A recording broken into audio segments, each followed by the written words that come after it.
Dzień dobry Państwu, Krzysztof Lech Łuksza, telewizja w Realu 24. Zapraszam na kolejny odcinek cyklu Fizyka Życia. Jeśli fizyka życia, to tutaj tylko jedna postać może być z nami, czyli pan Jan Kubań. Dzień dobry, witam wszystkich. Dzień dobry panie Janie. Ostatnio rozmawialiśmy o ewolucji, o drzewie życia Darwina i dzisiaj ten temat ewolucyjny będzie kontynuowany. Będzie kontynuowany, przy czym zaczniemy od pewnej małej dygresji, ponieważ pod właśnie poprzednim materiałem pojawił się bardzo ciekawy komentarz, a w zasadzie wywiązała się bardzo ciekawa dyskusja, która jest przyczynkiem właśnie do tego, że ja to postaram się omówić w tej chwili, a też będzie to taka zachęta do naszych następnych sezonów, bo nie jest to związane z biologią molekularną, z ewolucją, ale mówię, bardzo ciekawe zagadnienie. Otóż pojawia się taki komentarz na temat bifurkacji. Myśmy mówili, że bifurkacja jest to rozwidlenie, a tutaj ktoś pisze, każda rzeka ulega bifurkacji i nazywamy to dopływem. Na co ten komentarz zostało zwrócona uwaga, że jednak nie, że bifurkacja to jest rozwidlenie, że tutaj dopływy nie mają, to jest tak jakby nie to, że się coś zlewa, tylko właśnie, że się rzeki rozlewają. Takie przypadki są. No i tutaj pojawia się komentarz, odpowiedź. To ty się mylisz. Bifurkate z angielskiego, rozwidlać się i nie jest sprecyzowany kierunek czegokolwiek w tym rozwidleniu. Śmieszy mnie snobizm polegający na zapożyczaniu pojęć z języka angielskiego, zwłaszcza przy słabej znajomości tego języka, i nadawanie tym pojęciom, to zwykle słowa, pewnych magicznych dodatkowych znaczeń, tak jakby rozwidlenie miało jakieś kierunki. Rozumiem, że rzeka może płynąć tylko w jedną stronę i rozwidlenie to zawsze według specjalistów od rivierologii, to mój wymysł, stworzenie dwóch oddzielnych nurtów. W tak zwanej szczątkowej polskiej nauce widać gołym okiem naśladownictwo pojęć, kopizm, wtórność, podrzędność. Polscy pseudonaukowcy czytają dzieła swoich anglojęzycznych odpowiedników i tak zdobywają swoją wiedzę. Wiedza tego typu zawsze jest wtórna i nie polega na własnym doświadczeniu, tylko kopiowaniu czyichś badań. Stąd mamy takie żałosne rezultaty. Bifurkacja? No właśnie, taka jest odpowiedź. A teraz wystarczy sięgnąć do Wikipedii albo wygooglać sobie bifurkacja z łacińskiego bifurcare, czyli cała ta wypowiedź oparta na tym, że jest to słowo angielskie, po prostu leży w gruzach. Rozwidlać na dwa, bifurcare, bi to jest dwa, tak? No, rozwidlać się na dwa. Bifurcus dwuzębny, rozwidlony, rozdwojony, bi to jest dwa, furka, widły. Wyraz mogący oznaczać jedno z następujących pojęć i tych pojęć w Wikipedii jest masa i wszystkie one polegają na rozejściu się czegoś tam. Kolejny komentarz. To sprawa jest oczywista, jeszcze zanim pan o tym powie, tutaj komentujący, jak zrozumiałem dobrze, między innymi krytykuje właściwie, nie wiem, tworzenie nowych pojęć. To właściwie nie było wytworzenie nowego pojęcia, tylko odwołanie się już do łacińskiego pojęcia. Przecież łacińskie pojęcia są fundamentem naszego języka, naszej Dokładnie. I ja użyłem nauki. słowa bifurkacja, bo jest to, w biologii wprowadzono specjację, tak? Natomiast właśnie tym fundamentem pojęciowym jest bifurkacja, stąd ja właśnie tego pojęcia użyłem. Co dalej? Tak. Kolejna osoba, taki krótki komentarz, to uogólnione drzewo ok, ale czy to jest nowe podejście, a jednak chyba nie. Dużo mowy o oczywistościach. No więc według mnie nie jest to w ogóle mowa o oczywistościach i w tej chwili bym poprosił realizatora. Ale dlaczego nie moglibyśmy mówić o oczywistościach? No właśnie, dlaczego też nie moglibyśmy... Oczywistości też są ważne. Czasem trzeba przypominać, co jest oczywiste. Dokładnie. Jeżeli można poprosić o pierwszy rysunek, dobrze, bo tutaj jest cytat, ja bym chciał, żeby on się pokazał na ekranie. Cytat z bardzo ciekawej książki Jana Marii Szymańskiego, Teoria systemów. To jest książka, którą polecam każdemu. Książka została napisana u schyłku chyba epoki socjalistycznej. I teraz Jan Maria Szymański tutaj powołuje się na cytat z Williama Beveridge, który napisał coś takiego, że każdy oryginalny przyczynek do wiedzy musi pokonać 3 fazy oporu, zanim zostanie uznany. W fazie pierwotnej jest on ośmieszany jako nieprawdziwy, niemożliwy lub nieużyteczny. Dokładnie z tym zjawiskiem mieliśmy w przypadku Lynn Margulis. W fazie drugiej przyznaje się odkryciu pewien sens, lecz odmawia mu się jakiegokolwiek znaczenia praktycznego. Natomiast w trzeciej fazie w której odkrycie zyskało powszechne uznanie, zjawiają się ludzie, którzy stwierdzają, że odkrycie nie jest oryginalne, gdyż zostało dokonane wcześniej przez kogoś innego. No Czyli i to słynne wyważanie otwartych drzwi. wyważanie otwartych drzwi. No i tutaj Jan Maria Szymański, bo to był cytat z Beveridge, natomiast Jan Maria Szymański dodaje, że często w przeszłości jedyną nagrodą za dobrodziejstwa wyświadczone ludzkości przez uczonych było ich prześladowanie. Ja nazwałem to syndromem Prometeusza, bo już Grecy o tym pisali, że właśnie Prometeusz, który się poświęcił dla ludzkości, uczył, przyniósł ogień, no to po prostu został potraktowany w taki sposób, że nie mógł umrzeć, tylko cierpiał wieczne męki. Czyli my bardzo często doceniamy już na przykład odkrycia, które były kilka wieków temu, wymieniamy tych wszystkich wspaniałych naukowców, a nie zdajemy sobie sprawy z tego, jak ciężko jest wprowadzić nowe rzeczy. Jak ciężko im było wprowadzić. I tutaj pan, nie wiem, czy pan czyta w myślach, ale ja zacytuję dalej. Znamienne są też słowa Maxa Plancka, to przecież jest figura, jeżeli chodzi o fizykę, oparte niewątpliwie na doświadczeniach osobistych.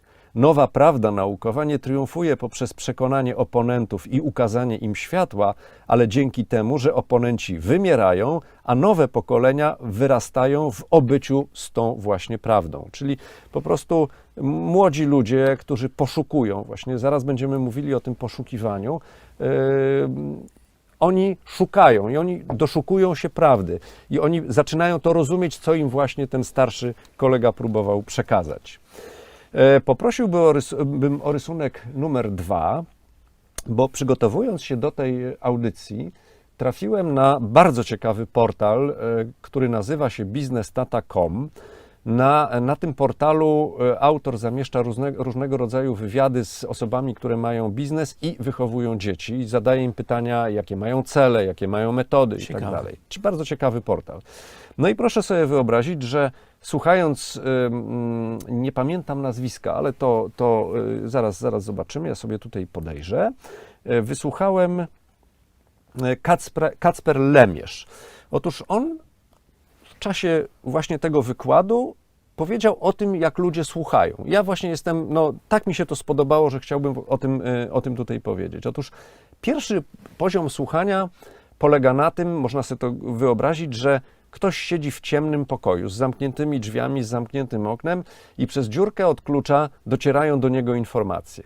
On te informacje przykłada do swojej aktualnej wiedzy i jeżeli to się nie sprawdza z jego aktualną wiedzą, to to po prostu wyrzuca i w ogóle na te tematy wyparcie nie dyskutuje.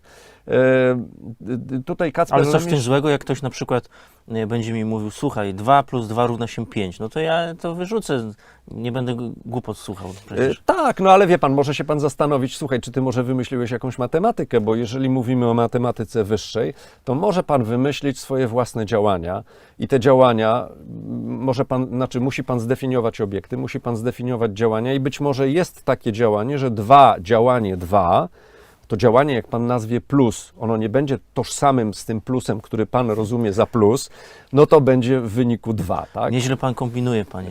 No matematyka wyższa, byłem tego uczony na Politechnice i mi się to bardzo podobało. Pamiętam Genovefa Dorał i pani Jadwiga Bochenek, to były nasze takie wykładowczynie. Kobiety uczyły mnie matematyki i do dzisiaj zapamiętałem właśnie, że można sobie stworzyć własną matematykę z własnymi obiektami, z własnymi działaniami, z własnymi miarami i tak dalej. I to zbudowało też tak, można powiedzieć, mój światopogląd, że to wszystko jest tak elastyczne. Pierwszy poziom, przykładamy i jak coś nie pasuje, to won. Bardzo wiele komentarzy pochodzi właśnie z tego pierwszego poziomu słuchania, tego pierwszego sposobu komunikowania się. Jaki jest drugi poziom? Drugi to jest taki właśnie, wiesz, to co do mnie mówisz jest czymś nowym dla mnie, czyli jeżeli pan właśnie mówi, że 2 + 2 to jest 5, to ja nie mówię, że pan jest idiotą, tylko mówię, wiesz co, spróbuj mi to jakoś wytłumaczyć, bo to jest nowe. Może mnie przekonasz, może mnie nie przekonasz, ale jest jakaś intencja u mnie, że u mnie w pokoju jest tak, ale być może u ciebie w pokoju jest inaczej. No dobra, podyskutujmy, jak u ciebie jest w pokoju, tak? I trzeci poziom, to jest właśnie ten poziom taki dociekania do wiedzy, że to jest interesujące, co mówisz. Może byś mi wyjaśnił, bo chciałbym to zrozumieć. Może masz coś ciekawego do powiedzenia, tak? No i właśnie to są te 3 poziomy tego słuchania. I można powiedzieć, że na przykład komentarze Ultima Thuli pochodzą z tego 3. poziomu słuchania. Natomiast ten o bifurkacji to jest ten 1. poziom. Ja wiem lepiej, tak? No i Czy jeszcze my zawsze możemy sobie pozwolić na ten 3. poziom słuchania, bo no, jednak czasem jest tak, że po prostu ktoś mówi głupoty i to odrzucamy. Ten 3. poziom słuchania wymaga dużego wysiłku, na pewno więcej wysiłku niż po prostu odrzucenie tego, co się słyszy, a nie zawsze jesteśmy w stanie wykrzesać jakieś moce, siły na ten wysiłek, bo Absolutnie się zgadzam. To znowu Czas to wracamy pieniądz. do ekonomii, tak? Tak. Bo ekonomia to wszystko kosztuje wysiłek, kosztuje różnego rodzaju zasoby. Ale proszę zauważyć, w tej chwili mamy sytuację taką, że społeczeństwa są bardzo podzielone, prawda? tak, Ludzie się kłócą i to może doprowadzić do przelewu krwi. Kłócimy się, bo się do końca nie rozumiemy. Ja miałem bardzo ciekawy wykład na temat dziennikarzy z byłym pracownikiem Gazety Wyborczej, czyli de facto tak jakby, no można powiedzieć, że to jest osoba, która światopoglądowo jest, no może nie do końca, ale no generalnie moglibyśmy się dużo posprzeczać. Myśmy mieli 95% wspólnych tematów i wspólnych wniosków. Nie zgadzaliśmy się raptem w 5%. Ta osoba była otwarta, ja też jestem otwartą osobą. Dobrze jest dochodzić, no i ja się ciągle zastanawiam nad tym, jak to się dzieje, że idea socjalizmu zwycięża, że wszyscy o tym mówią i wracamy do utartego schematu i ten schemat się powtarza dokładnie wszędzie w dokładnie taki sam sposób. Dojście do władzy, tyrania, centralizacja, narzucenie własnych warunków i rozpad gospodarki. Tak? Ludziom przestaje się chcieć pracować. Natomiast wszyscy o tym socjalizmie mówią. Pytanie dlaczego? Tak? Ja właśnie chcę dotrzeć do tego, co jest tego przyczyną, że my się tak łatwo dajemy na socjalizm nabrać. Janusz Korwin-Mikke, myślę, tutaj by udzielił prostej odpowiedzi. Zapewne. Chyba wiemy jaki. Tak. A co pan na to? No może po prostu część ludzi jest, czy większość, mówiąc tak łagodnie, niemądra, no i wierzy w brednie. Wie pan, nawet ja dzisiaj szperałem sobie po internecie i na radiu TOK FM znalazłem jakieś podcasty i tam jakiegoś człowieka, który mówi, że nieznajomość ekonomii jest przyczyną wielkich problemów społecznych. Ja się z tym absolutnie zgadzam. Wysłałem do niego maila, zobaczymy, bo chciałbym z nim na ten temat porozmawiać. Tak? Pomimo, że widzowie telewizji w realu mogą uważać, że to jest jakaś zdrada, że będzie rozmowa z kimś na przykład właśnie z tej drugiej strony, ale proszę zauważyć, co do pryncypiów się zgadzamy. Być może będziemy się różnili co do szczegółów i według mnie warto by było, żeby i on, i ja, żebyśmy rozmawiali na tym 3. poziomie słuchania. Być może mamy sobie coś do powiedzenia, być może dojdziemy do jakichś wspólnych wniosków. No i tyle. No, Co z tego wyniknie, jak dojdziecie do wspólnych wniosków? Nie wiem, zobaczymy. Nie wiem, czy w ogóle dojdzie do tej rozmowy. Zobaczymy. Tak? Nie wiem. No dobrze, a co dalej tutaj na pewno nie chciałbym, żeby doszło do wojny. W naszej rozmowie, co? Niejednoznaczność ewolucji biologicznej. To jest klucz numer 52. Klucz, to jeżeli pan mówi o kluczu, to ja pokazuję tutaj klucze. Tu jest 59 kluczy do zrozumienia zagadki powstania życia. Autor Jan Kubań, pokazujemy państwu, bo to jest podstawa tego 2. sezonu. Podstawa tego 2. sezonu. Naszych spotkań. Dokładnie. No i teraz właśnie wracamy do tego niezrozumienia 2 stron. Poprosiłbym o rysunek 3. Tutaj zobaczymy Perego Marshalla i jego książkę Ewolucja 2.0. On jest strasznie zadowolony z siebie. Popełnił taką książkę z punktu widzenia kreacjonisty. Czyli de facto moglibyśmy tą książkę od razu wyrzucić do kosza, znaczy jeżeli bylibyśmy 100% ewolucjonistami. Natomiast ja tą książkę przeczytałem z dosyć dużą dozą zaciekawienia, bowiem Marshall porusza bardzo wiele problemów, na które ewolucjoniści nie udzielili odpowiedzi. Mianowicie pokazuje proces zamiatania pod dywan takich teorii właśnie jak teorii Lynn-Margulis, teorii endosymbiozy, jak zjawiska transpozycji odkrytego przez laureatkę Nagrody Nobla Barbarę McClintock.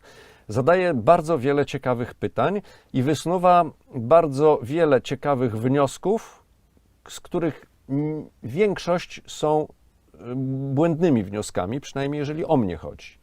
I ja próbowałem z nim nawiązać kontakt, próbowałem wejść w polemikę. Proszę wyobrazić sobie, że nawet mi się to udało, przy czym nie bezpośrednio z nim, tylko z jego synem. Zresztą nie wiem, czy to był syn, czy to był on, no bo tak jakby Perry napisał, że będziesz rozmawiał z moim synem, bo jestem bardzo zajęty. Sam Perry Marshall narzeka w tej książce, że żaden z ewolucjonistów nie chciał podjąć z nim dyskusji na te ważne tematy, a wypunktował ich naprawdę dużo. To są naprawdę konkretne pytania do ewolucjonistów na temat ewolucji. Natomiast ze mną nie chciał rozmawiać. Tak? W pewnym momencie zlikwidował swoje konto facebookowe, przestał w ogóle odpowiadać i koniec, się skończyło. Pierwszy poziom. Pierwszy poziom, tak. Nie chciał. Ja akurat bym wszedł w taką polemikę, ustaliłbym narzędzia, w jaki sposób będziemy dyskutowali, co będziemy dyskutowali i na pewno bym dyskutował.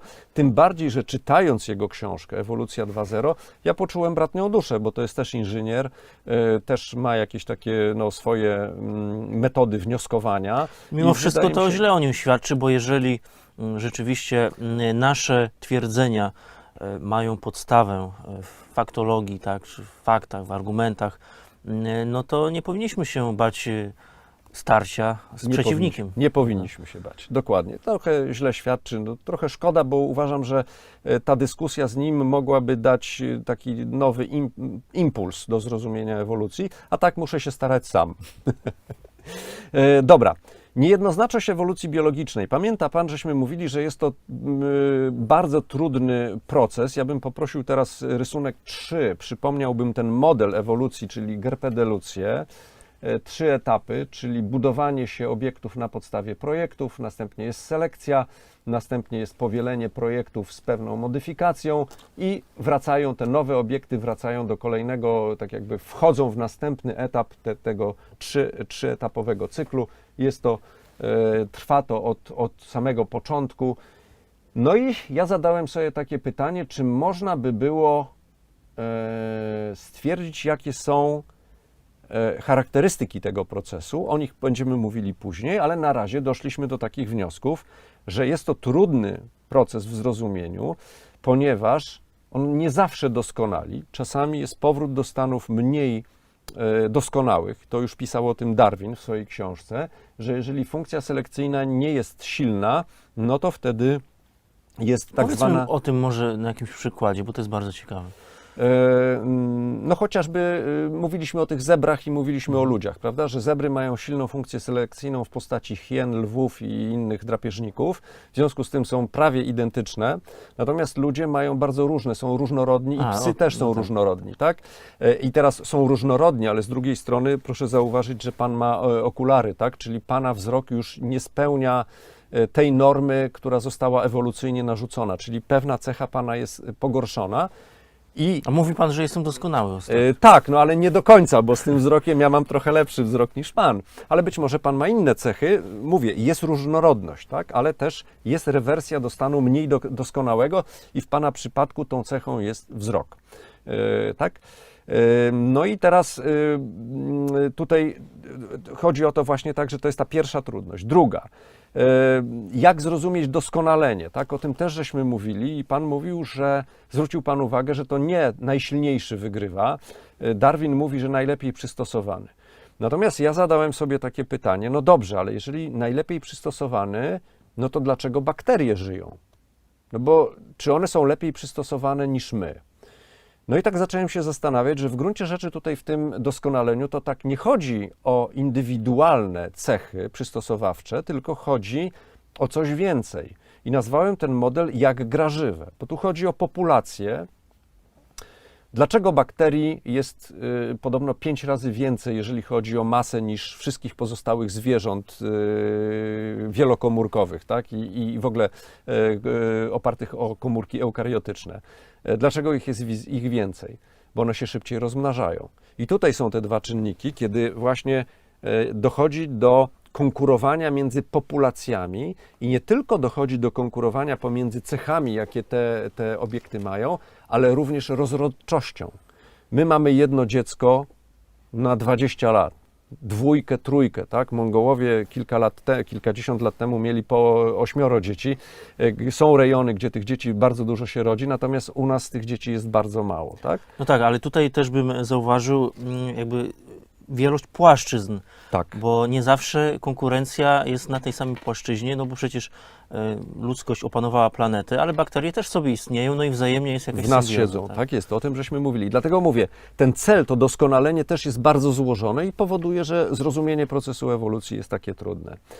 Są również dwa sprzeczne kierunki, tak? Doskonalenia. Doskonalimy konflikt, czyli wszystkie narzędzia służące do konfliktu, do rozgrywania konfliktu, ale również ewolucja doskonali kierunek współpracy, tak? Czyli właśnie połączenia jakieś takie wewnątrz ludzi, relacje międzyludzkie. Ja tutaj tworzymy... mówiłem, że według mnie to i tak ta współpraca się później przydaje właśnie w ostatecznym konflikcie. Pamięta pan? Tak. No i teraz chciałbym szerzej zastanowić się, zatrzymać się nad właśnie zagadnieniem trudności w zrozumieniu ewolucji biologicznej. I tutaj zacytuję, to jest taki mój kawałek. Teoria względności Einsteina niesie nas ku gwiazdom. Teoria ewolucji ciśnie nas w dół do świata zwierząt. Dlatego budzi takie emocje. Piękniej jest bowiem być ulepionym z gliny na obraz i podobieństwo Boga, niż powstać w wyniku brutalnej walki o byt. Tak, Prawda? tak, Czyli tak. to jest to. Brak jednoznacznej definicji. O tym mówiliśmy już wielokrotnie. Uważam, że dopóki nie będzie zaakceptowanej jednoznacznej definicji procesu ewolucji i do tego wszystkich dodatków, które dokładnie tłumaczą, na czym ta ewolucja polega, no to będą trudności w zrozumieniu i tacy ludzie jak Perry Marshall, czyli ludzie, którzy mają wyższe IQ od przeciętnej, będą stawiali bardzo konkretne pytania i skoro ewolucjoniści im nie udzielą odpowiedzi, no to po prostu wiele ludzi będzie mogło uważać, że cały ten ewolucjonizm do niczego się nie nadaje. Życia nie da się wytłumaczyć jedną dyscypliną naukową i stąd też nie rozumiemy właśnie ewolucji. Kolejną sprawą to jest wymiar operacyjny. Mianowicie to też już o tym mówiliśmy, że szacowana liczba atomów we wszechświecie to jest 1 razy 10 do 86, szacowana liczba ziemskich bakterii to jest 5 razy 10 do 30. Natomiast jeżeli chodzi o wymiar informacyjny, to na ile sposobów można ułożyć 4 zasady azotowe w ciągi o długości 3 miliardów elementów, które odpowiadają długości ludzkiego DNA. No i ta liczba jest już, no może jeszcze nie kosmiczna, bo zaraz powiemy o innej liczbie, która jest jeszcze większa. To jest 1 razy 10 do 2 miliardów. No to jest zupełnie coś abstrakcyjnego Tak, no dla to ludzkiego przekracza umysłu. 10 do 300 do 86 to jest szacowana liczba atomów we wszechświecie, a my tu mamy liczbę 10 do 2 miliardów, także to jest ten niesamowite. Natomiast jeżeli chodzi o powielenia, i tutaj profesor biologii z Edynburga powiedział, że ewolucja biologiczna jest źle pojmowana przez ludzi, bo ludzie nie pojmują tego wzrostu wykładniczego. No i jeżeli założymy, że bakteria powiela się raz dziennie, to od początku istnienia świata powieleń bakterii, czyli powieleń materiału genetycznego mogło być 10 do 500 miliardów, czyli nie 2 miliardy, tylko 500 miliardów.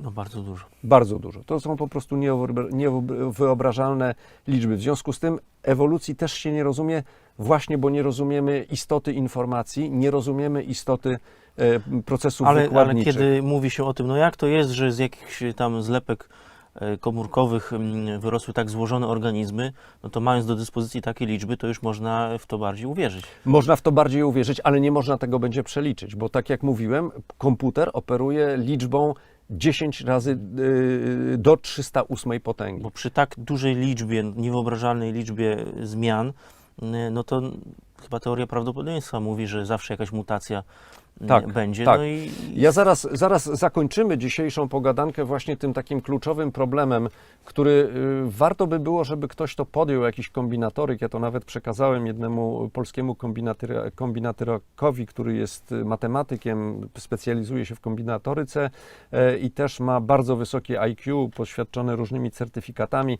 Zobaczymy, czy on tak jakby ugryzie ten temat.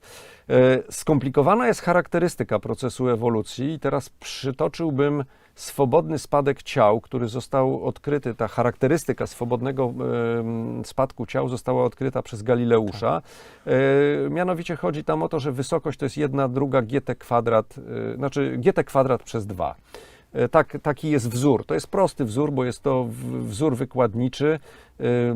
Znaczy t jest w kwadracie, jest stała g i to wszystko jest podzielone przez 2, czyli charakterystyka tego ruchu nie jest zbyt trudna w odkryciu, aczkolwiek rzeczywiście wymagało to wielkiego wysiłku od Galileusza, żeby odkryć tą charakterystykę. I eksperymentów, tak? Bo I eksperymentów, tak. Eksperymenty, zrzucał kulę. Zrzucał zwierzę. kulę i one zjeżdżały po równi pochyłej. To było jego największe odkrycie. Właśnie on spowolnił ten spadek równią pochyłą i one trącały struny. I on po prostu rozkładał te struny tak, żeby rytm był zachowany. No i potem policzył i zobaczył, że właśnie to jest w zależności, tak jak t do kwadratu, to tak właśnie te struny się od siebie oddalają. Piękny trik, piękny sposób innowacyjnego podejścia do nauki. Prędkość spadania, tak, jest niezależna od ciężaru. Od ciężaru, dokładnie tak. I Coś, co jest niezgodne z intuicją. Coś, co jest dokładnie niezgodne z intuicją. Także tutaj też polecam historię właśnie Galileusza, bo włożył bardzo duży wkład, podchodził do nauki tak jak między innymi ja, był takim osobą, która docieka i też tak jak Planck odbił się od tamtejszego społeczeństwa. Nawet naukowcy, którzy widzieli, jak kula muszkietowa i kula armatnia spadają z krzywej wieży w Pizie i że uderzają prawie równocześnie o bruk, w to nie uwierzyli. Cały czas pozostawali przy teorii Arystotelesa, że przedmioty cięższe spadają szybciej. Tak jak mówię, jest bardzo skomplikowana charakterystyka działania, bo nie wiadomo, raz doskonali, raz niedoskonali, nie wiadomo w czym tak dokładnie doskonali. Tak jak sam Pan powiedział, że jest kontekstowe doskonalenie. Ja mówię, że jest też doskonalenie nie w odniesieniu do pojedynczego osobnika, tylko do populacji, że są doskonalone nie tylko cechy służące do walki, ale i do współpracy, że jest kwestia rozrodczości, że pewne gatunki wygrywają, bo po prostu mają o wiele więcej potomstwa, tak? I w związku z tym mogą być o wiele prostszymi organizmami i wyżyć, konkurując na przykład z nami. Dalej, właśnie też nie możemy, tak jakby te wszystkie zjawiska nie są liniowe. No w tej chwili mamy na przykład bakterie, które żyją na środkach dezynfekcyjnych. No, trudno to uwierzyć, ale są źródła, które to potwierdzają. Można kupić książki, które właśnie o tym traktują. No i cóż, no nie jest to wszystko takie proste, ta charakterystyka jest naprawdę skomplikowana i dlatego trudno jest to zrozumieć. Kolejna przyczyna, dla której ewolucja jest tak trudna, mianowicie my postrzegamy wszystko jako obiekty, Pan postrzega mnie jako mnie, ja Pana jako Pana, kolegów, bakteria to są pojedyncze obiekty. A teraz proszę sobie wrócić do tego pojęcia systemu autodynamicznego, że mieliśmy pewien ocean, pewien zbiornik pewnych elementów chemicznych i te elementy chemiczne przekształciły się w nas, czyli już nie mamy tego zbiornika. Ten zbiornik się wziął i przekształcił, tak? To znaczy te elementy chemiczne wygenerowały taki proces, który doprowadził do ich zmiany, do stworzenia pewnej klasy nowych obiektów właśnie z tych elementów chemicznych.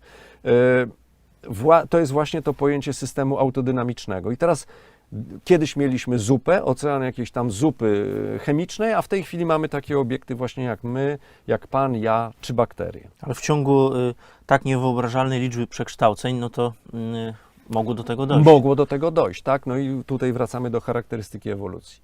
Skala czasowa ewolucji biologicznej. Tutaj jest tak, że my patrzymy na ewolucję z naszego ziemskiego punktu widzenia i w zasadzie mało co się zmienia. Darwin, ja w ogóle polecam przeczytanie książki Darwina, bo ona jest napisana takim bardzo łagodnym językiem. On nie wmusza w nas, żebyśmy mu uwierzyli, tylko on przedstawia pewne fakty. Rozmawiałem z hodowcami gołębi i oni powiedzieli, że pewne cechy mogą wyselekcjonować na przestrzeni 7-15 pokoleń. Prawda? Pamięta Pan, 15 pokoleń to było w tej dżumie krwotocznej, kiedy ten CCR5 delta 32, bodajże tak to się nazywało, ten fragment genu przeszedł z minimalnej liczby, u minimalnej liczby w populacji do prawie 20%. Tak? To właśnie się odbyło po 15 pokoleniach. Przy czym, tak jak mówi Darwin, pewne zmiany można zaobserwować właśnie hodując zwierzęta, tak? Takie, które się szybciej rozmnażają, wtedy możemy to zobaczyć. No i ja tutaj jest tak, aktywność przeciętnego człowieka sprowadza się do około 45 lat, a ewolucja trwa od powiedzmy 4,5 miliarda lat. Te dwie liczby mają się do siebie tak jak 0,3 sekundy do roku. Tak? Czyli to jest właśnie ta skala czasowa ewolucji biologicznej, że trudno nam ją sobie wyobrazić, no bo my jesteśmy te 0,3 sekundy, tak? W stosunku do całego. Nie jesteśmy w stanie z perspektywy swojego życia dostrzec całości tej osi temporalnej. Dokładnie. Następna przyczyna to jest odstępstwa od reguł. Proszę zauważyć, że tutaj w ewolucji się mówi, tak jak pokazywaliśmy ten schemat, że są te schematy, na podstawie których te projekty genetyczne, na podstawie których budują się obiekty, ale one są rozproszone. Mówiliśmy o tym, że my mamy swój własny projekt genetyczny naszego tak jakby ciała, ale każda nasza komórka zawiera mitochondria i te mitochondria mają swoje własne projekty. Co więcej, mitochondrium w postaci już takiej zbudowanej, ono nie jest budowane wyłącznie w oparciu o projekt, które samo zabiera w sobie, ale 60% białek pochodzi od naszego ludzkiego, zawartego tego w komórce eukariotycznej DNA. Czyli tutaj się miesza, to jest odstępstwo od reguły. Znowu wracamy do tej skomplikowanej charakterystyki procesu ewolucji.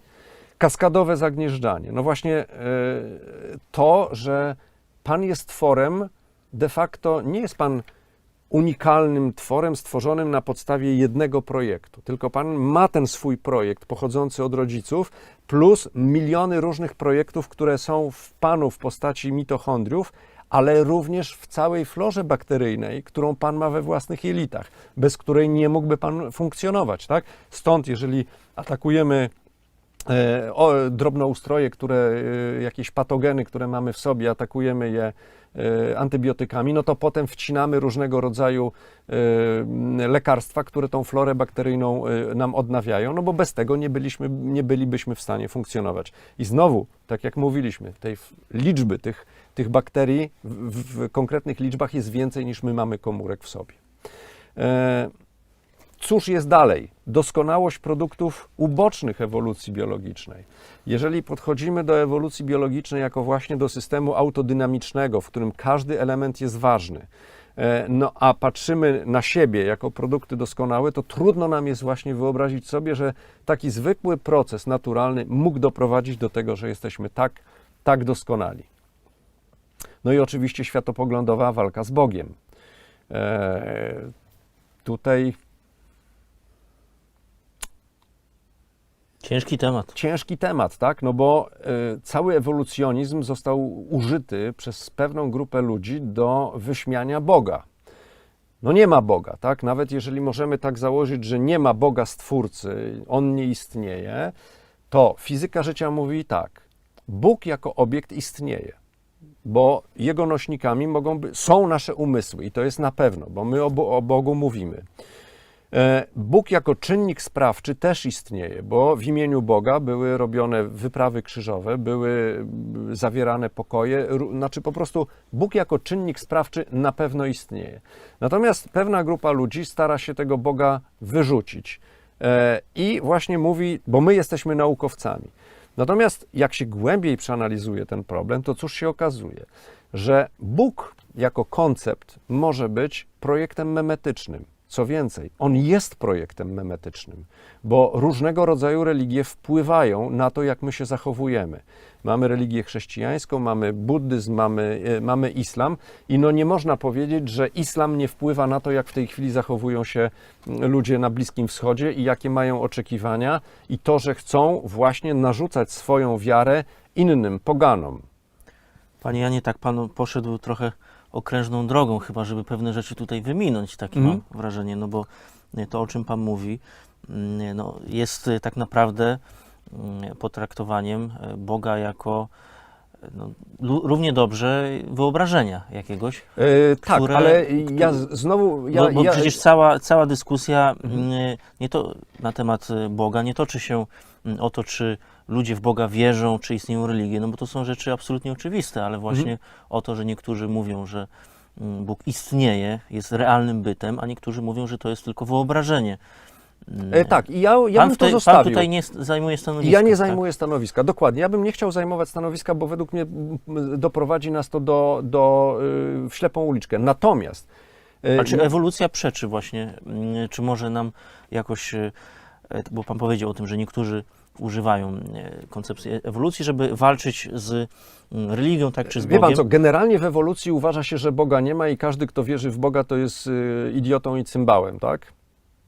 Co to znaczy w ewolucji? Znaczy w ewolucjonizmie, tak? Znaczy ludzie, którzy którzy zgadzają się z teorią ewolucji, są jej silnymi jakimiś propagatorami, to mówią, nie, co wy tam wiecie, Boga żadnego nie ma, w ogóle nie ma co tego uwzględniać. Ale nie można tego pogodzić jakoś? No bo można, przecież no właśnie. wiara i rozum mogą iść. Właśnie można i to nawet trzeba. Ja nawet ukułem takie stwierdzenie, że Dawkins tak jakby odkrył memy i nie zobaczył, że religia to jest właśnie taki duży mem, to jest taki czynnik sprawczy o charakterze projektu, bo przecież to jest zapisane w księgach, to jest zapisane w umysłach, to jest przenoszone z pokolenia na pokolenie. Co więcej, to są te projekty rozwijane, tak? Bo nie opieramy się wyłącznie na Ewangelii, ale do tego dochodzą jakieś różne inne zespoły wytycznych, które powodują, że się zachowujemy tak, a nie inaczej, albo przynajmniej próbujemy się tak zachowywać. Także Bóg jako czynnik sprawczy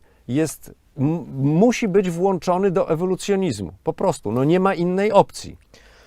Niektórzy mogą też przyjąć postawę deistyczną, czyli mówię tutaj o tym XVIII-wiecznym poglądzie, który traktuje Boga jako zegarmistrza, który nakręcił zegarek, puścił w ruch i już... Też tak możemy, tylko wie pan, ja ingeruje. jestem bardzo ostrożny zawsze, jeżeli nie ma jakichś dowodów i faktów, które no, z punktu widzenia nauki, które można powtórzyć, zaobserwować ponownie, albo one są na tyle pewne, że można się oprzeć. Koncepcji Boga jest bardzo wiele. Jedno, co na pewno nie ulega z punktu widzenia fizyki życia, to jest to, że Bóg jako koncept istnieje i że jest czynnikiem sprawczym. I tutaj nie ma gadania w ogóle, nikt tego nie podważy. A czy fizyka życia wykracza poza naukę, czy to jest taki pogląd scjentystyczny? Raczej scjentystyczny. Ja staram się nie wykraczać, no tak jak mówię, jestem bardzo ostrożny w tym, czego nie wiem, to po prostu staram się nie dotykać takiego tematu, no bo znowu, jak powstała materia, nie dotykam tego tematu i w ogóle nie będę go dotykał, bo podejrzewam, że nie wystarczy mi czasu mojego życia, żeby ten temat zgłębić, a jest jeszcze masa rzeczy, które muszę zrobić, żeby fizykę życia ładnie zamknąć właśnie w takiej dosyć logicznej całości.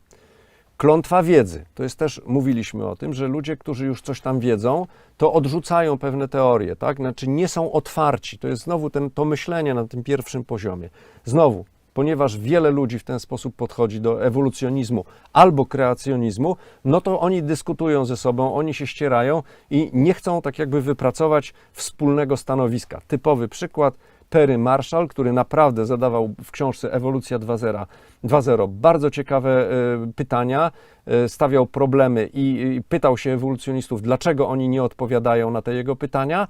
Natomiast nie chciał wejść w dyskusję, żeby próbować po kolei wyjaśnić. Ja mu zaproponowałem, słuchaj, wypunktowałem z jego książki, to są te problemy, które ty poruszasz. Ja na każdy z tych problemów mogę podyskutować. Zacznijmy od tego, od jakiegoś tam pierwszego. Jak stwierdzimy, i mówię, możemy się spotkać, ja mogę przyjechać do ciebie, mogę cię zaprosić do Europy, możemy się spotkać gdzieś w pół drogi, jak ci pasuje. No niestety nie zapasowało mu to i już. Złożoność aparatu matematycznego związanego z ewolucją jest to naprawdę problem złożony. Mamy dylemat aresztowanych. Pan pamięta, mówiliśmy o tej teorii korzyści komparatywnych, której nie rozumie, o której trudności, o tym, że jest prosta, zaświadczają miliony inteligentnych ludzi, którzy nie potrafią jej zrozumieć, a nawet nie wierzą w nią, kiedy się ją im wytłumaczy. Tak, pokazywaliśmy filmik z prostej ekonomii. Prostej ekonomii. Dylemat aresztowanych. Dylemat aresztowanych jest stosunkowo prosty do zrozumienia. Notabene przywoływany przez pana Korwin twierdzi, że całe życie opiera się na dylemacie aresztowanych. kiedyś tak powiedział. Ja Takie myślenie redukcjonistyczne. może. Tak, ale akurat dylemat aresztowanych jest myśleniem teoriogrowym. Także natomiast mamy wersję iterowaną tego dylematu aresztowanych i to jest o wiele bardziej skomplikowana rzecz. Gdybyśmy uczyli tej wersji iterowanej dzieci w szkole, one bardzo szybko to załapią, bo to jest bardzo intuicyjne. Można bardzo wiele wniosków wyciągać. I tu jest kolejny materiał dla oświaty, żeby nauczyciele zgłębili temat właśnie wersji iterowanej dylematu aresztowanych i robili ćwiczenia z uczniami.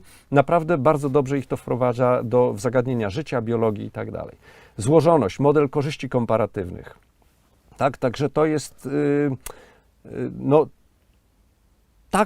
proces ewolucji jest tak trudny, że trzeba bardzo wiele rzeczy naprawdę dobrze zrozumieć, a te rzeczy nie są proste. W związku z tym Szkoda, że nie byli tego świadomi ewolucjoniści społeczni, którzy, jak się często na to wskazuje, w sposób taki uproszczony przetransformowali proces ewolucji biologicznej na sprawy społeczne, no i później powstała eugenika, takie tak, różne i teorie. było dosyć- różne teorie, ale wie pan, jeszcze teorie to teoriami, natomiast powstało masę różnych narzędzi, które oni wykorzystywali, które w tej chwili wydają się być jakimś koszmarem, tak? Znaczy lobotomia, czyli tak jakby odcinanie fragmentów mózgu, no facet wkładał szprychę tutaj gdzieś w oczodół i kręcił w mózgu i po prostu okaleczał tym samym ludzi, tak? No bo twierdził, że on jest wielkim naukowcem, on chyba nawet Nobla dostał i nawet mu go nie zabrali, tak? Autor tych badań. Co jest jeszcze bardzo ważne? Zła narracja i brak adekwatnych pojęć, no bo proces jest naprawdę skomplikowany i jest bardzo ciekawa książka, Zarys mechanizmów ewolucji, praca zbiorowa popełniona przez polskich naukowców, naprawdę ciekawa, sensowna i nagle ja mało co z krzesła nie spadłem, dlatego osobniki każdego z tych gatunków muszą stale zmieniać swój program genetyczny, aby dotrzymać kroku innym. No jak to zrozumieć? Pan potrafi zmienić swój program genetyczny? No ciężko by było. To ciężko by było, prawda? Chodzi o to, że to się odbywa z pokolenia na pokolenie. To jest tak, na przykład, bo ryba musiała wyjść z wody. Żeby takie osobniki jak pan czy ja powstały, to ryba musiała wyjść z wody. I oczywiście każdy z nas wychodzi, że sobie ryba wyszła z tej wody i już, tak? I zaczęła się zmieniać swój program genetyczny i się przekształciła w Krzysztofa Lechę-Łukrze. Nie tak. Wychodziły kolejne pokolenia ryby z wody. Niektóre, to mamy do czynienia teraz, orki wypływają, żeby łapać foki. One wypływają, potrafią przez pewien czas być na lądzie, ale potem do tej wody muszą wrócić. Orka jest ssakiem, to nie jest problem, ona oddycha tak jak powietrzem, tak? Nie oddycha, nie pobiera tlenu z wody, ale u ryb było inaczej. No i teraz niektóre ryby rzeczywiście zaczęły wychodzić. Bo na przykład było więcej pożywienia Tak, roślinnego. akurat gdzieś Tak. nad wodą, no i te osobniki, które umiały dłużej się utrzymać nad wodą, no to miały Większy sukces reprodukcyjny, dokładnie, czyli miały te fragmenty genów, które zapewniały, że one potrafiły wyjść na dłużej.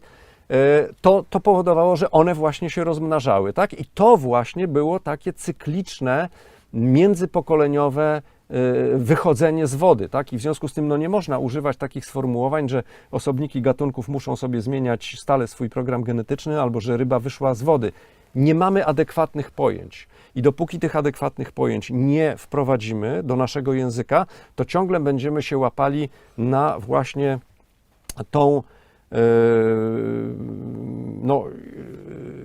siatkę, wyleciało mi słowo jakieś, ale po prostu będziemy podatni na to, że nie będziemy rozumieli zjawiska, bo nie będziemy mieli adekwatnych pojęć. Tak? To jest właśnie taki kolejny ten przyczynek. Sama metoda naukowa, która jest propagowana w szkołach, polega na tym, że musimy przeprowadzić eksperymenty i te eksperymenty muszą być wielokrotnie, powtarzać się, muszą dawać wynik. No Ale ciężko w przypadku ewolucji eksperymenty w prowadzić. teorii gier, tak? Niech pan przeprowadzi eksperyment, która drużyna wygra w kolejnych mistrzostwach i przewidzi to.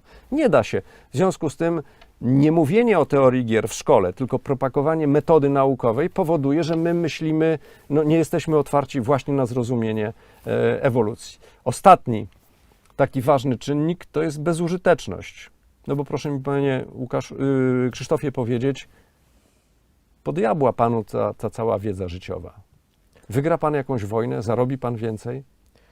No, dobrze by było. Dobrze by było, nie? Dobrze by było, żeby ta nasza wiedza spowodowała, żeby wojen nie było. Ja mam, no tutaj idę za słowami Mazura, także... Wiedza ma samą w sobie wartość, tak jak chociażby pisał Arystoteles i jak sądzono w Grecji. Filozofowie nie filozofowali dlatego, że chcieli więcej zarobić, ale po prostu prawda dla nich miała wartość samą w sobie. No tak, I ona ale... oczywiście była później użyteczna. Dzięki temu powstała nauka i chociażby dobrobyt, technologia, technika. No tak, ale teraz jak pan spojrzy na naukę, chociażby w tej naszej pandemii, prawda? Mamy pandemię. Mamy naukowców i to oni się powinni o tej pandemii wypowiadać. Oni powinni coś proponować. Natomiast oni są ukryci, ich nie ma. Ja w ogóle się obawiam, czy politycy się ich słuchają, czy politycy przypadkiem nie realizują swoich własnych celów. No ci, którzy mówią tak, jak system chce, no to gdzieś tam są dopuszczani, ale ci inni już nie za bardzo. Już nie za bardzo, tak? No i właśnie, co nam po tej wiedzy, jeżeli to mało powiedział? Co z tego, że ty masz rację, jak ja mam karabin? I to jest właśnie też taki jeden z elementów fizyki życia, że wiedza wiedzą, ale procesy społeczne procesami społecznymi. Czyli fizyka życia ma taki istotny wymiar też praktyczny. Tak, jak najbardziej. To jest cel właśnie tej nauki, którą ja tutaj próbuję Państwu przekazać i którą próbuję stworzyć. Poprosiłbym o rysunek 5, już będziemy powoli zbliżali się do końca. To jest Fred Hoyle, znany, bardzo znany człowiek, który był astronomem, w ogóle obsypywany był wieloma nagrodami, no figura, jeżeli chodzi o naukę. I cóż on powiedział? Takie jego jest słynne powiedzenie, że prawdopodobieństwo powstania życia jest tak samo mało prawdopodobne jak złożenie się Boeinga 747 z części w wyniku podmuchu wiatru. No i oczywiście wszyscy używają właśnie tego albo innych tego typu powiedzonek, rachunków matematycznych. Otóż Hoyle powiedział, że prawdopodobieństwo stworzenia białka jest krańcowo małe, bowiem ono wynosi jak 10 do 40 tysięcy, do potęgi 40 tysięcy, czyli to jest 1 podzielone przez 10 do 40 potęgi, czyli to dla niego było skrajnie mało prawdopodobieństwo. No a teraz jeżeli my przywołamy tą liczbę podzieleń, kiedy tam było 500 miliardów, 10 do 500 miliardów, no to jakżeż to jego skrajnie małe prawdopodobieństwo ma się do tej potwornej liczby powieleń. Okazuje się całkiem wysokie. Całkiem wysokie. Wszystko jest kwestią kontekstu. Wszystko jest kwestią kontekstu. I teraz na zakończenie chciałbym, jeżeli można, poprosić o ekran, który ja mam i już go nie zdejmować dotąd, dopóki nie poproszę. Mianowicie krok pierwszy. Rzucamy monetą, prawdopodobieństwo, że wypadnie reszka jest pół. Na ogólnych P, gdzie P należy od 0, zawiera się w przedziale od 0 do 1, wykonujemy N rzutów, no i wiadomo wtedy, że prawdopodobieństwo, znaczy jeżeli wykonamy N rzutów, to jakim wzorem wyraża się prawdopodobieństwo, że na pewno kiedyś podczas N rzutów wypadnie reszka. No i przeciwieństwem tej sytuacji jest to, że w N rzutach będą same orły. No i tutaj prawdopodobieństwo jest 1/2 do N tej potęgi, N to jest liczba tych rzutów, czyli prawdopodobieństwo, że podczas N rzutów wypadnie co najmniej raz reszka, wynosi 1 minus 1/2 do potęgi N tej. Wzór jest bardzo prosty, tak? Natomiast, czyli mamy wzór ogólny jest określony. Natomiast teraz zbadajmy takie właśnie ogólne zadanie matematyczne. Co się dzieje, jeżeli P, czyli prawdopodobieństwo, wynosi 1 podzielone przez 10 do potęgi minus A, natomiast liczba rzutów jest N, 1 razy 10 do potęgi B. I tutaj wstawmy w kroku 4 takie wartości, czyli prawdopodobieństwo zaistnienia, to jest to prawdopodobieństwo utworzenia takiego, a nie innego łańcucha DNA, jakie my mamy, ludzkiego DNA. Ono wynosi, to jest prawdopodobieństwo 1 podzielone przez 10 do potęgi 2 miliardy. Natomiast liczba tych kopiowań, ta szacowana przeze mnie, to jest 1 razy 10 do 439 tysięcy milionów, czyli 439 miliardów. Ale jeżeli dobrze zrozumiałem, już tak na koniec, no to mówimy jakby o dwóch różnych płaszczyznach, no bo tutaj prawdopodobieństwo powstania życia, a już te bakterie no, są życiem, tak? Więc Tak. już to życie powstało. Więc Tak. jak to rozumieć? No więc właśnie tu jest cały problem, że nie mamy takiego wzoru. I teraz ja bym chciał już taki wzór ogólny, no bo tutaj są wstawione konkretne liczby. Natomiast po to, żebyśmy mogli dokładnie przeanalizować i to wszystko przeliczyć, tylko się obawiam, czy będziemy w stanie to zrobić ze względu na barierę przetwarzania informacji. Chodzi o to, żebyśmy te wzory potrafili jakoś wyprowadzić, tak? No bo Hoyle zakłada sobie tak, stworzenie białka to jest 1 podzielone przez 10 do 40 tysięcy.